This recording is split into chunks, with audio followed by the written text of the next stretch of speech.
A franchise versus a mom and pop? That's the question a lot of people think about before they get into a franchise business.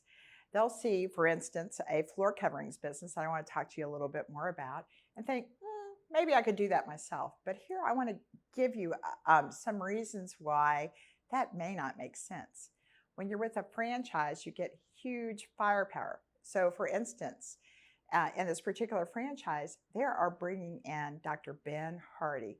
He is the author of 10x is easier than 2x, The Gap and the Gain, Who Not How. These are some of my favorite business books, and they probably are yours as well.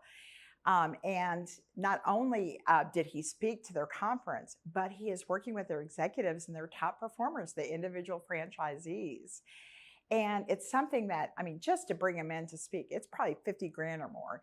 And to have him work with you, I mean, you would never be able to afford that with your own small business.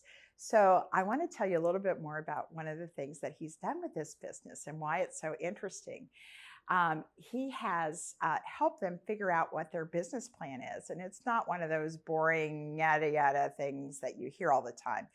He wanted to get things down to just the smallest nugget of information that they can use to go forward. And so it's 4, 13, and 2. Like, okay, what is that? 4 employees, 13 appointments a week, and their goal is to hit 2 million in at the each individual franchise level. Now, that's not a guarantee, that's not a promise, that's not a claim, but it's something that they have as a goal.